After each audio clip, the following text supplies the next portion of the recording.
everyone, welcome back to Handmade Homestead and Garden. I'm Angela Allen, and today I want to talk about homemade popcorn seasonings that are guaranteed to stick to your air pop popcorn, and they're made from ingredients that are fresh from your garden and all the way ready for game night or movie night at your house. Let's go.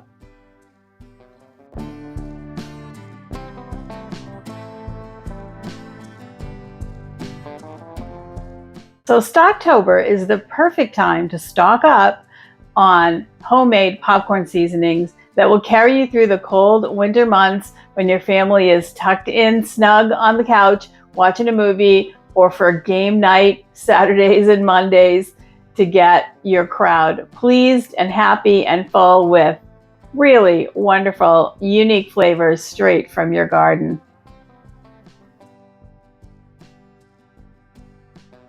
Well, I'm sitting here right next to my game changer in making seasoned salts, my dehydrator. I love my dehydrator. There is a link for it down in my Amazon shop. If you go there under dehydrated items, under the Amazon shop link, you'll find it. I love this dehydrator. It's a very powerful one. It has 12 trays, so it does hold a lot. As you can see, there's some stuff in there right now. That's slices of very thinly sliced tomato, fresh garden tomato. There are a couple of trays of peppers and onions, and up above that there's a couple of trays of celery.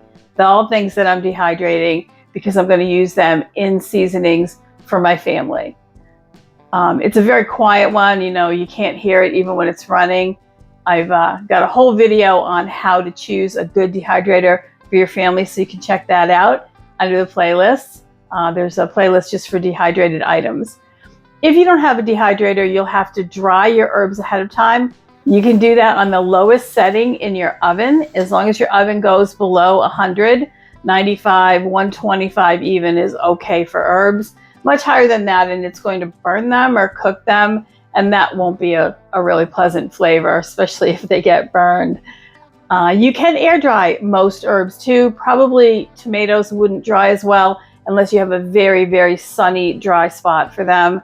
But most other herbs you can dry. And I have an inexpensive ebook available at Barnes & Noble. You might find helpful if you don't have a machine. And if you don't have the ability to do any of that, you can just buy herbs from the store to make these recipes. So that's okay too. We all can't be self-sufficient in everything we do. I always encourage people to be self-sufficient in something, but you don't have to be self-sufficient in dry herbs either. So let's talk about the basics to get started. This is what you need: a high-speed blender, cup and blender blade, obviously, some salt. I prefer kosher salt or pickling salt because I don't want extra flavors, extra minerals, extra iodine or fillers, anti-caking agents. I don't want any of that in my salt. So plain salt, and then whatever herbs or flavors you're going to use, a measuring cup, and this is important, a spoon, a spatula, and there you go. At its most basic, popcorn salt is really just flavored salt. So the issue comes in that salt is very salty. And if you put more salt than flavor, you're going to get very salty, flat flavored popcorn. So I like to use a quarter of the ratio, about a quarter salt to 3/4 whatever flavor I'm using. The salt's important because it helps preserve the herbs and because it gives flavor to the popcorn, the salt to the popcorn. But I have found that it can be very, very salty. And I want to warn you not to take your cheese flavored popcorn salt, for example, and throw this on noodles and think you're going to have macaroni and cheese, or a cheese flavor. That results in very salty, unusable food. And ask me how I know. I mistakenly grabbed this out of the cupboard, out of the pantry shelf, not too long ago, thinking it was just the plain organic cheese powder that I buy, and sprinkled it in my macaroni and cheese with the cheese and the milk. And we didn't know till the first bite that I had actually grabbed the popcorn seasoning instead. So just be careful of that. The measuring cup is important because most blenders, most high-speed blenders, they make the food in them very warm. And once that gets warm, you have to cool it thoroughly before you put it in a jar, or it will just be a caked mess. You'll just get one big block in there. So yeah, that's really all there is to it. Let's talk about some unique flavors, but first, let's just make straight up butter flavored popcorn seasoning so you can just see. All right, it's super easy. I use a NutriBullet RX. I really like the NutriBullet, but you can use whatever blender you have as long as it's powerful enough to powder the salt. See, the salt, even this is kosher salt, and it's still got a grittiness to it. You know, it's not a big flake, but the bigger the flake, the more you have to powder it. So I'm just going to use like one big spoonful of salt in this case, because I already have some butter popcorn flavor already done, and it's pretty salty, saltier than I'd like. So I'm just going to mix it all back in again. I buy powdered butter on Amazon. It literally is just dehydrated powdered butter. It's shelf stable. I put it in these little jars and then I vacuum seal it with my vacuum sealer. And it stores really well that way, and I don't have to worry about spoilage, and I always have butter if I need it. Now, it's not my regular everyday butter. I just do that for pantry stock. I'm going to mix that a little bit, and then we're going to let it go in the blender.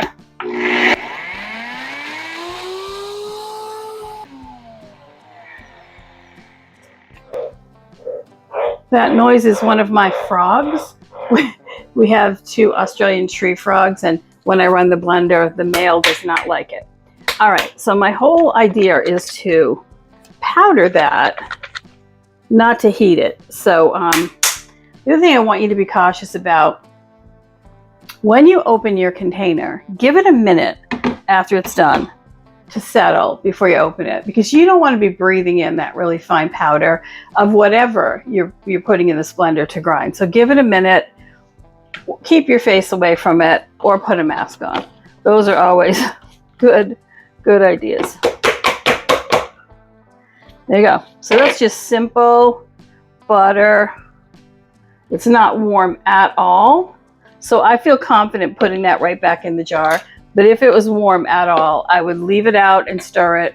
And if it was moist at all, I would put that on a tray in my dehydrator. But I think it's fine. So that's all there is to butter.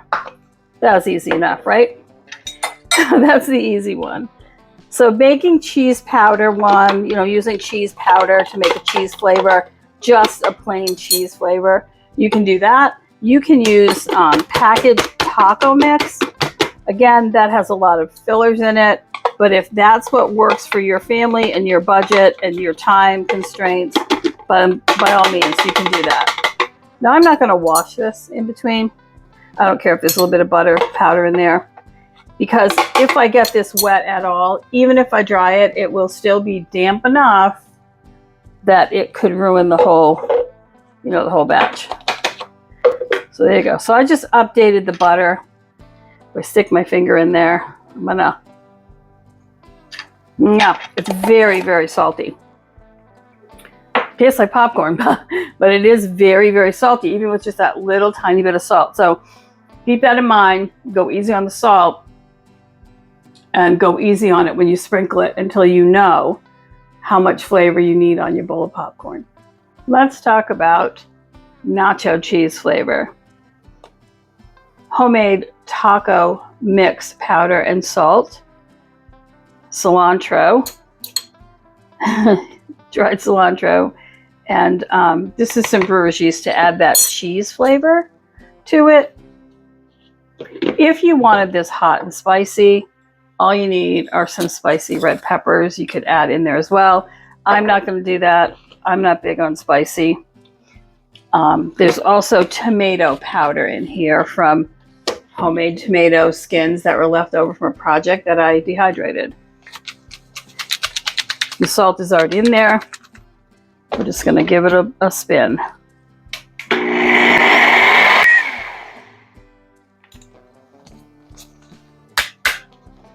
You could add powdered jalapeno peppers if you have those, or really hot peppers if you like it really hot. You could actually add some cayenne pepper to it as well, or some chili powder to make it a little more red if you're looking for a more red color, to distinguish your hot from your mild version. That would work too. All right, I'm gonna let this sit for a minute and open it away from my face. Again, I don't want to breathe in the powder. Ooh, you can see there was quite a bit of it still stuck to the top there. And even from over here, I can smell the peppers and the seasonings in that. And I'm probably 2.5, 3 feet away. All right, this feels warm. I can feel it. So I'm not going to put it right into the bowl. Right into the jar to put away. I'm going to put it in a container and I'm going to stir it a little bit. But you can see it's a very fine powder. Will absolutely stick to popcorn. And again, very, very salty. I'm going to break those lumps up because I don't want them, that heat and that moisture, to make it clump up in the container. But if it does clump up in the container, what you can do is just take a chopstick, stick it in there, or a fork, stir it around a little bit, and it's going to loosen up enough for you to use it. The other thing you can put in here is garlic. If you're doing homemade taco seasoning, you probably already have some garlic in that.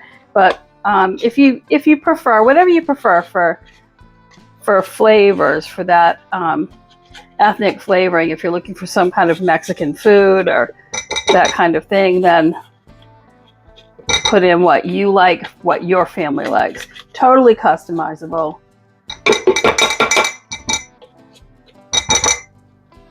All right, let's give that a minute to cool, and then we'll package it up and move on to our next one.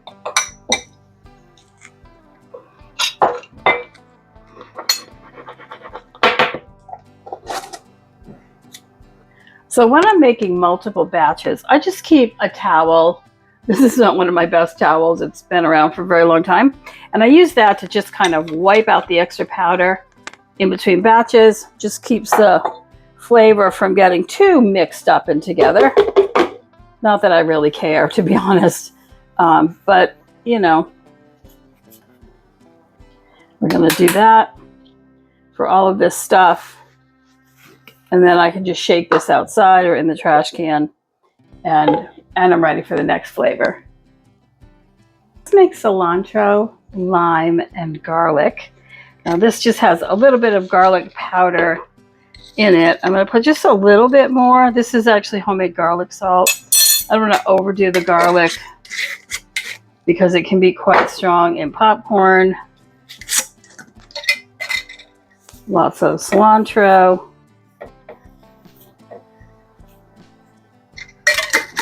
Cilantro, when it's dry, doesn't have a strong flavor, so keep that in mind. You want to probably use a little bit extra. Some salt.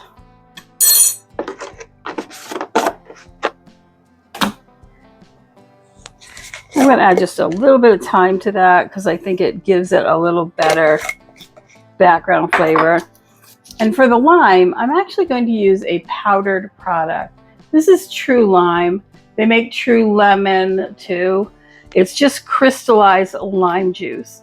So that way I don't have to dehydrate it myself. You could dehydrate zest, like lime zest. But what I want to warn you about is products like this, they do usually have anti-caking, that kind of stuff. This has citric acid, lime oil, lime juice, and it has maltodextrin in it as its anti-caking agents, and that's it. But most of these kinds of things have these little silica gel packs to keep them dry. This is not edible. You want to make sure that you don't accidentally put that into your container. I like a good bit of lime. Anti-caking probably doesn't actually work that well, apparently. There's a big chunk in there. All right, so we're going to get a good amount of lime in there. And that's it. I'm not making a ton of this because I don't need a ton of every flavor to show you guys. I'm just trying to give you some variety options, but my family may not or may like. I will like this, but most of my family might not. So, all right, not a lot in it, but that's okay. It's still gonna work. We're just gonna spin it till it's powdered. Now in this case, I stopped that early because I'm standing here watching it and I can tell that it's already well powdered. You can't even see in the container. It's so well powdered.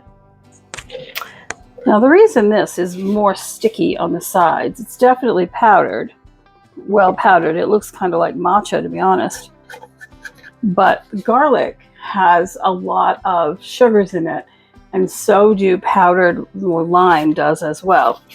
And so that sugar, even dehydrated, makes for a stickiness, even in the powder. So that's why it's so sticky, and it is a very, very fine powder, you can see. Garlic, lime, cilantro, popcorn seasoning. Ready to go. So there's a bunch of flavors to get you going.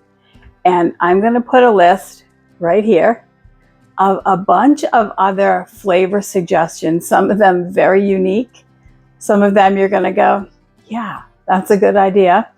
And some of them you're going to go, well, that's not really my flavor, but that's okay.